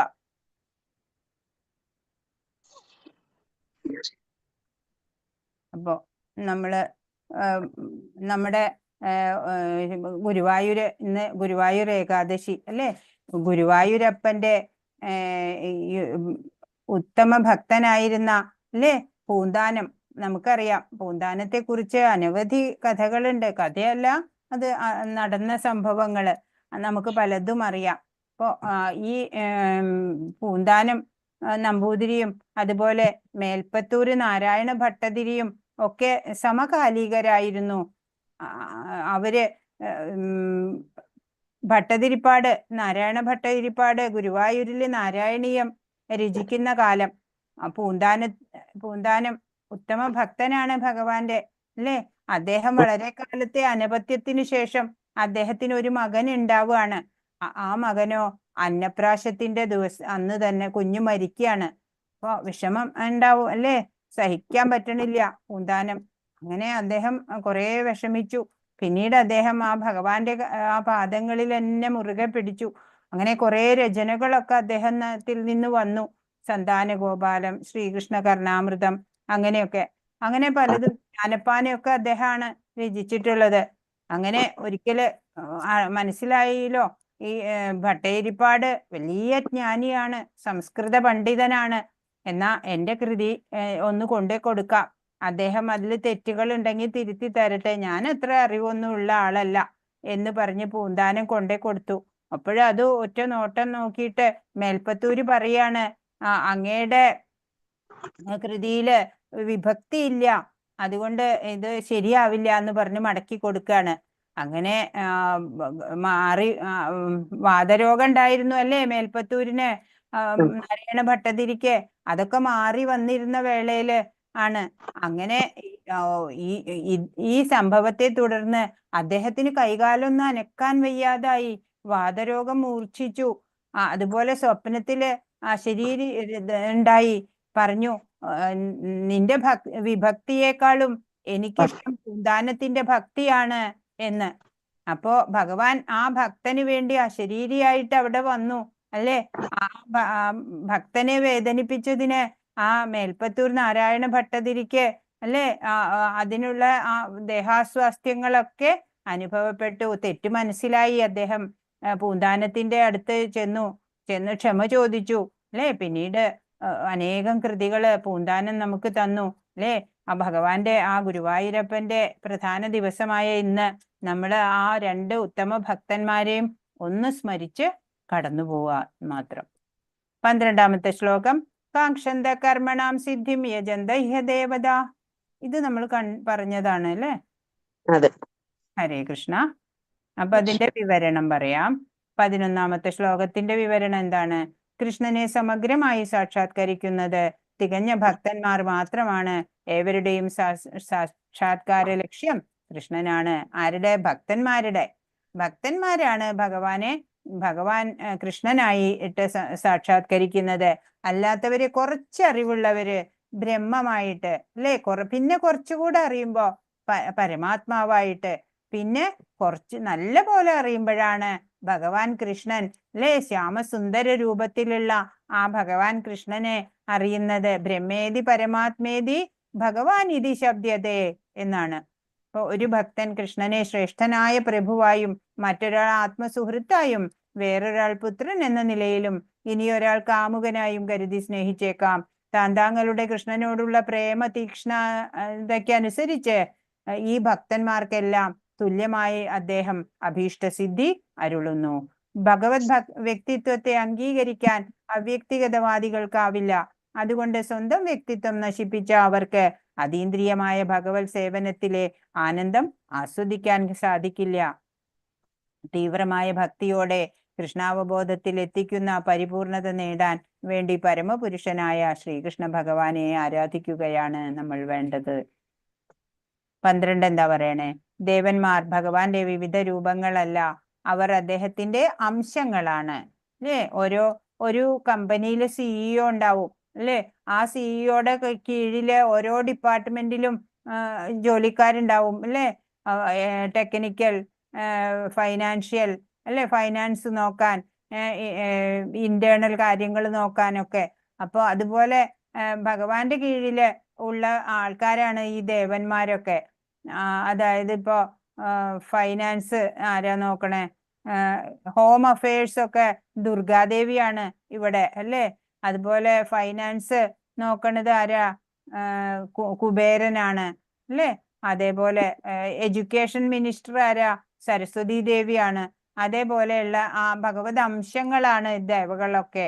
ഇപ്പൊ ദേവന്മാർ പല നിലവാരത്തിലുള്ള ഭൗതിക ശക്തികളുള്ള ജീവാത്മാക്കളാണ്. അവർ സർവേശ്വരന് തുല്യരല്ല. ദേവന്മാരായ ശിവബ്രഹ്മാദികളും സർവേശ്വരനെ ആരാധിക്കുന്നു. തെറ്റായ ധാരണകൾക്ക് അടിമപ്പെട്ട് മനുഷ്യ മുഖ്യനെ പൂജിക്കുന്നവരായിട്ട് ഇവിടെ പല മൂഢജനങ്ങളുമുണ്ട് അല്ലേ. മനുഷ്യ ദൈവങ്ങൾ, ആൾ ദൈവങ്ങൾ പോലും ഉണ്ട് ഇവിടെ അല്ലേ. അവരെ പൂജിക്കാനും അവരുടെ ശിഷ്യത്വം സ്വീകരിക്കാനും പോലും ആളുകളുണ്ട്. കൃഷ്ണ അവബോധവാനായവർ താൽക്കാലികമായ നേട്ടത്തിനു വേണ്ടി നിസ്സാരന്മാരായ ദേവന്മാരെ ആശ്രയിക്കില്ല. അല്ലെ, ഏറ്റവും പ്രധാനിയെ നമുക്ക് കിട്ടാം എന്നിരിക്കെ പിന്നെ എന്തിനാ നമ്മള് അല്ലെ അസിസ്റ്റന്റുമാരെ ജഡ്ജിയുടെ അടുത്ത് നേരെ പോയിട്ട് കാര്യം സാധിച്ചൂടെ, എന്തിനാ ഈ ബെഞ്ച് ക്ലർക്കിനോട് പറയണേ എന്ന് തോന്നും. അപ്പൊ മനുഷ്യർക്ക് കൃഷ്ണാവബോധത്തിൽ താല്പര്യമുദിക്കാറില്ലെന്നും മറിച്ച് അവർ ഭൗതിക ആസക്തരായാൽ ശക്തരായ ജീവാത്മാക്കളെ ആരാധിക്കുകയാണ് പതിവെന്നും ഈ ശ്ലോകം വ്യക്തമാക്കുന്നുണ്ട്. ഭഗവാനെ കുറിച്ച് അറിയാൻ താല്പര്യമില്ലാത്തവര് അല്ലെ, അവര് ഈ മനുഷ്യരെയൊക്കെ തന്നെയാണ് ആരാധിക്കുക, അവര് ശക്തിയുള്ള മനുഷ്യരാണ് എന്നൊക്കെ പറഞ്ഞിട്ട്. ഇപ്പൊ വൃന്ദാവനവാസികളുടെ ഭക്തി പോലെയാണ് യഥാർത്ഥ ഭക്തി വേണ്ടത് അല്ലെ. ഗോപികമാര്, ഏറ്റവും ഉത്തമ ഭക്ത, ഉന്നത ഭക്തയായിട്ടുള്ള രാധാറാണി അല്ലെ, ഇപ്പോഴും അവിടെയുള്ള വൃന്ദാവനവാസികളെല്ലാവരും വളരെ ഭക്തരാണ്. അവര് ഒരു മൂർത്തി അവരുടെ കയ്യിൽ കിട്ടിയാല് അവരെന്താ പറയാ, പ്രതിമ നഹി തു സാക്ഷാത് വ്രജേന്ദ്ര നന്ദൻ എന്നാണ് അതാണ് അവരുടെ ഭക്തി അല്ലെ. ഒരു മൂർത്തി കിട്ടിയ സാക്ഷാത് ഭഗവാൻ തന്നെ ഇത് എന്ന ഭാവമാണ് അവർക്ക്. അത്തരത്തിലാണ് അലങ്കാരം ചെയ്ത് പൂജിച്ച് ആഹാരമൊക്കെ ഓഫർ ചെയ്തിട്ട് അവര് കൊണ്ടു നടക്കുന്നത്. അതാണ് ഭക്തി അല്ലെ. കൃഷ്ണാവബോധമുള്ളയാള് ആളെ ഏതു കുലത്തിലോ ഏത് സ്റ്റാറ്റസിലോ ഉള്ള ആളാണെന്നുണ്ടെങ്കിലും ബ്രാഹ്മണനേക്കാളൊക്കെ മേലെയാണ്, എല്ലാവരെക്കാളും മേലെയാണ് കൃഷ്ണഭക്തര്. ഭഗവാന് നമ്മള് എന്താ, ജീവിതത്തിന്റെ മധ്യേ ഭഗവാൻ ഉണ്ടാവണം. ഏതൊരു കർമ്മം നമ്മൾ ചെയ്യുമ്പോഴും സെന്റർ പോയിന്റിൽ ഭഗവാൻ ഉണ്ടാവണം.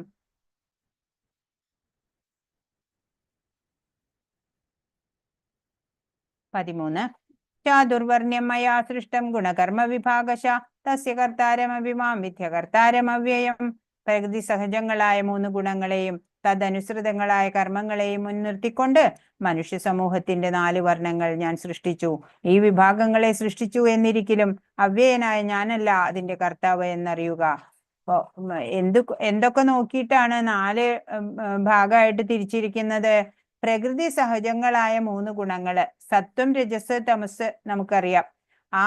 ആ തരത്തിലുള്ള 3 ഗുണങ്ങളും അതും തദനുസൃതങ്ങളായ കർമ്മങ്ങള്, ആ ഗുണങ്ങളും കർമ്മങ്ങളും മുൻനിർത്തിക്കൊണ്ടാണ് ഈ മനുഷ്യ സമൂഹത്തിനെ 4 വർണ്ണങ്ങളായി സൃഷ്ടിച്ചത്.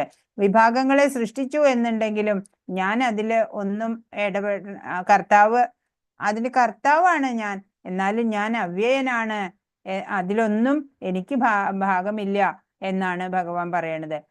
14-ാമത്തെ ശ്ലോകം, നമാം കർമാണി ലിംബന്തി നമേ കർമ്മഫലേ സ്പൃഹ ഇതി മാം യോഭിജാനാതി കർമ്മഭിർന സബധ്യതേ. കർമ്മങ്ങളൊന്നും എന്നെ ബാധിക്കില്ല, എനിക്ക് കർമ്മഫലേച്ഛയുമില്ല. എന്നെക്കുറിച്ചുള്ള ഈ സത്യം മനസ്സിലാക്കിയവർ കർമ്മഫലങ്ങളാൽ ബന്ധിക്കപ്പെടുന്നില്ല. അപ്പൊ ഭഗവാനെ കുറിച്ച് എന്താ അറിയണ്ടേ നമ്മള്? ഭഗവാന് ഒരു കർമ്മബന്ധനങ്ങളും ബാധിക്കില്ല. കർമ്മഫലത്തിൽ ഇച്ഛയുണ്ടോ? ഭഗവാന്റെ അടുത്ത് ഇല്ലാത്ത ഐശ്വര്യങ്ങൾ എന്തെങ്കിലും ഉണ്ടോ? ഭഗവാന് ആവശ്യമുള്ള എന്തെങ്കിലും ഇനി ബാക്കിയുണ്ടോ? അല്ലെ, ഇവിടെ കാണുന്നതൊക്കെ നമ്മളിപ്പോ ഭഗവാൻ എന്തെങ്കിലും ഒന്ന് ഓഫർ ചെയ്തു, ഇതെല്ലാം ഭഗവാന്റേത് തന്നെയാണ്. നമ്മൾ ആ ഭാവത്തോടെ അതൊന്ന് സമർപ്പിക്കണമെന്ന് മാത്രം, അതല്ലാതെ നമ്മുടേതായിട്ട് ഇവിടെ ഒന്നുമില്ല, എല്ലാം ഭഗവാന്റേതാണ്. ഇവിടെ എന്താണ് വിവരിച്ചിരിക്കുന്നത്? സത്വഗുണപ്രധാനികളായതുകൊണ്ട് ബ്രാഹ്മണരെന്ന് പറയപ്പെടുന്ന ബുദ്ധിശക്തി കൂടിയവരാണ്. ഭരണാധികാരികൾ രജോ ഗുണപ്രധാനികളായതുകൊണ്ട് ക്ഷത്രിയർ. വൈശ്യ വിഭാഗത്തിൽപ്പെട്ട വ്യാപാരികൾ രജസ് തമസ് ഗുണങ്ങളുടെ സമ്മിശ്രാവസ്ഥ. തമോ ഗുണപ്രധാനരായ തൊഴിലാളികളാണ് 4-ാം വിഭാഗത്തിൽപ്പെട്ട ശൂദ്രർ. മേൽപ്പറഞ്ഞ ചതുർവർണ്ണങ്ങളെ സൃഷ്ടിച്ചുവെങ്കിലും ഭഗവാൻ ഇവയിൽ ഒന്നിലും ഉൾപ്പെടുന്നില്ല. കൃഷ്ണാവബോധമുള്ളവൻ അഥവാ വൈഷ്ണവൻ ശ്രീരാമൻ, നരസിംഹം, വരാഹം മുതലായ കൃഷ്ണന്റെ വിവിധ സമ്പൂർണ്ണ വിസ്തരണങ്ങളെ കുറിച്ച് അറിവ് ഉൾക്കൊള്ളുന്നുണ്ട്. കൃഷ്ണാവബോധം മനുഷ്യരുടെ ഈ ചാതുർവർണ്ണ വ്യവസ്ഥയ്ക്ക് അതീതമാണ്. ഭൗതിക ലോകത്തിന്റെ സൃഷ്ടാവാണെങ്കിൽ കൂടി ഭഗവാനെ ലൗകിക കർമ്മങ്ങളൊന്നും ബാധിക്കില്ല. അദ്ദേഹം സൃഷ്ടിക്കുന്നു, അതിൽ നിന്ന് അകന്നു നിൽക്കുന്നു. ജീവാത്മാക്കൾ ഭൗതിക കർമ്മങ്ങളുടെ ഫലങ്ങളിൽ കുടുങ്ങിപ്പോകുന്നു. അവർക്ക് പ്രകൃതി വിഭവങ്ങൾ കൈയടക്കാനുള്ള പ്രവണത കൊണ്ടാണത്. ജന്തുക്കൾ, മനുഷ്യർ എന്നിങ്ങനെ സൃഷ്ടിജാലം എല്ലാവരും താന്താങ്ങളുടെ നല്ലതോ ചീത്തയോ ആയ കർമ്മങ്ങളുടെ പ്രതികരണങ്ങൾക്ക് അധീനരാണ്. നമ്മൾ ചെയ്യുന്ന കർമ്മങ്ങളുടെ ഒക്കെ ഫലം നമ്മൾ അനുഭവിക്കണം. സ്വകർമ്മങ്ങളുടെ ചുമതല ഏൽക്കേണ്ടത് ജീവാത്മാവാണ്. കൃഷ്ണൻ തന്റെ ബഹിരംഗ ശക്തിയായ പ്രകൃതിയിലൂടെ അവയ്ക്ക് വേണ്ടുന്ന സൗകര്യങ്ങൾ മാത്രം നൽകും. കർമ്മ നിയമത്തിന്റെ ഈ സങ്കീർണ വശങ്ങളെല്ലാം ഗ്രഹിച്ചവൻ കർമ്മഫലങ്ങൾക്ക് അടിമപ്പെടില്ല. അപ്പൊ ഈ കർമ്മ നിയമം നമ്മൾ മനസ്സിലാക്കുക, അല്ലെ? ഓരോ കർമ്മത്തിനും ഓരോ പ്രതികരണങ്ങളുണ്ട്, ഫലമുണ്ട്. കർമ്മഫലം നല്ലതാണെങ്കിലും ചീത്തയാണെങ്കിലും നമുക്ക് കർമ്മങ്ങൾക്ക് ഓരോന്നിനും ഫലമുണ്ട്. അപ്പൊ അതൊക്കെ നമ്മളെ ബന്ധനത്തിലാക്കും. ഇവിടെ സർവോത്കൃഷ്ടമായ സത്യം എന്തെന്നറിയുന്നവനാകട്ടെ കൃഷ്ണാവബോധത്തിൽ ഉറച്ചു നിൽക്കുന്നു, അയാൾ വിമുക്തനാവുന്നു. 15 ഏവം ജ്ഞാത്വാ കൃതം കർമ്മ പൂർവൈരഭിമുമുക്ഷുഭി കുരു കർമ്മൈവ തസ്മാത്വം പൂർവൈ പൂർവതരം കൃതം. എന്റെ ദിവ്യമായ പ്രകൃതിയെ അറിഞ്ഞിട്ടാണ് പൗരാണികനായ മുമുക്ഷുക്കൾ മോക്ഷം പ്രാപിച്ചവർ പ്രവർത്തിച്ചു പോന്നത്. അതുകൊണ്ട് നീ അവരുടെ കാലടി പിന്തുടർന്ന് സ്വകർത്തവ്യം നിറവേറ്റുക. നമ്മള് എന്താ ചെയ്യണ്ടേ? പൗരാണികരായിട്ടുള്ള മുമുക്ഷുക്കള്, മോക്ഷേച്ഛുക്കള്, അവര് പ്രവർത്തിച്ചു പോകുന്നത് ഭഗവാന്റെ ആ ദിവ്യത്വം അവര് ശരിക്കും മനസ്സിലാക്കിയിട്ടാണ്. നമ്മളും അതാണ് ചെയ്യേണ്ടത്. 16 കിം കർമ്മ കിമ കർമ്മേതി കവയോപ്യത്ര മോഹിത തത്തേ കർമ്മ പ്രവക്ഷ്യാമി യജ്ഞാത്വാ മോക്ഷസേ ശുഭാത്. എന്താണ് കർമ്മം, എന്താണ് അകർമ്മം എന്നത് ബുദ്ധിമാന്മാരെ പോലും വിഭ്രമിപ്പിക്കുന്നതാണ്. ആ കർമ്മത്തെ പറ്റി ഇനി ഞാൻ വിവരിച്ചു തരാം. അതറിഞ്ഞാൽ നീ അശുഭങ്ങളിൽ നിന്ന് മുക്തനാവും. 3 തരം കർമ്മങ്ങളാണ് ഉള്ളത്: കർമ്മം, വികർമ്മം, അകർമ്മം. അത് ശരിയായിട്ട് മനസ്സിലാക്കുന്നവൻ ജ്ഞാനിയാണ് എന്നാണ്. അതാണ് ഇനി നമ്മൾ പഠിക്കാൻ പോണത്. അഴുക്കാർന്ന ഭൗതിക വാസനയോട് കൂടിയവരും അവ തീണ്ടാത്തവരും രണ്ടു കൂട്ടർക്കും ഒരുപോലെ ഗുണകരമത്രേ കൃഷ്ണാവബോധം. ഏത് തലത്തിലാണ് നമ്മൾ എന്നുണ്ടെങ്കിലും കൃഷ്ണാവബോധം പരിശീലിച്ചാല് നമുക്ക് അതിൽ നിന്നൊക്കെ മുക്തരാവാം. കൃഷ്ണാവബോധത്തിൽ പരിചയം കുറഞ്ഞ പുതുവിദ്യാർത്ഥികളും മൂഢന്മാരും പലപ്പോഴും കൃഷ്ണാവബോധം എന്തെന്നറിയാതെ കർമ്മങ്ങളിൽ നിന്നൊഴിഞ്ഞു നിൽക്കാൻ ആഗ്രഹിക്കാറുണ്ട്. അർജുനൻ യുദ്ധരംഗത്തിലെ പ്രവർത്തനങ്ങളിൽ നിന്ന് പിന്മാറാൻ ഉദ്യമിച്ചത് ഭഗവാന് സമ്മതമായില്ല. സൂര്യദേവനായ വിവസ്വാൻ മുതലായ ഭഗവാന്റെ പൂർവ്വ ശിഷ്യന്മാരെ മാതൃകയാക്കി കൃഷ്ണാവബോധത്തോടെ പ്രവൃത്തി ചെയ്യാനാണ് ഇവിടെ അർജുനനെ ഉപദേശിക്കുന്നത്. അപ്പോ കൃഷ്ണാവബോധത്തിൽ കർമ്മം ചെയ്യേണ്ടത് വിശ്വാസിരായിട്ടുള്ള മുൻകാലത്തെ ഭക്തരെ മാതൃകയാക്കിക്കൊണ്ട് ചെയ്യണം എന്നാണ്. അപ്പൊ കൃഷ്ണാവബോധത്തില് നമ്മൾ പ്രവർത്തിക്കുക, എല്ലാം ഭഗവാനായിക്കൊണ്ട് പ്രവർത്തിക്കുക. അതുപോലെ നമുക്കൊരു ഗുരു ഉണ്ടായിരിക്കണം. ഗുരു പരമ്പരയിൽപ്പെട്ട ആധികാരിക പുരുഷന്മാരുടെ നേതൃത്വത്തിന് കീഴില് പ്രാക്ടീസ് ചെയ്യേണ്ട ഒരു കല തന്നെയാണ് ഈ കൃഷ്ണാവബോധം എന്നുള്ളത്. ഇപ്പോ ഭഗവാൻ പറഞ്ഞിട്ടുള്ള ഉപദേശങ്ങള് നമ്മൾ ഏതൊരാൾക്കും അത് സ്വീകരിക്കാവുന്നത് തന്നെയാണ്. വികലമായിട്ടുള്ള ഊഹാപോഹങ്ങളെയൊക്കെ അടിസ്ഥാനപ്പെടുത്തിയിട്ട് ധാർമ്മിക പ്രമാണങ്ങൾ ഉണ്ടാക്കാൻ ആർക്കും അവകാശമില്ല. കൃഷ്ണാവബോധപൂർവം ചെയ്യപ്പെട്ട കർമ്മം മാത്രമാണ് മനുഷ്യനെ ഉന്നതി ഉണ്ടാക്കുള്ളൂ, കെട്ടുപാടുകളിൽ നിന്നൊക്കെ മോചിപ്പിക്കുള്ളൂ എന്നാണ്. നമുക്ക് ഇവിടെ നിർത്താം, വേറെ ക്ലാസ് ഉണ്ടായിരിക്കും. അപ്പൊ 16ാമത്തെ ശ്ലോകം വരെ നമ്മൾ ഇവിടെ നിർത്താണ്. ഹരേ കൃഷ്ണ കൃഷ്ണ കൃഷ്ണ ഹരേ ഹരേ, ഹരേ രാമ രാമ രാമ ഹരേ ഹരേ. വാഞ്ചാകൽപതരുഭ്യശ്ച കൃപാ സിന്ധുഭ്യേവ ച പതിതാനാം പാവനേഭ്യോ വൈഷ്ണവേഭ്യോ നമോ നമഃ. അനന്തകോടി വൈഷ്ണവ വൃന്ദ കി ജയ്, ശ്രീല പ്രഭുപാദ് കി ജയ്, ഗുരു മഹാരാജ് കി ജയ്. ഹരേ കൃഷ്ണ. എന്തെങ്കിലും ചെയ്യണ്ടോ? ചെയ്തിരിക്കട്ടോ. ഓക്കെ, ഗസ്റ്റ് ആക്കി.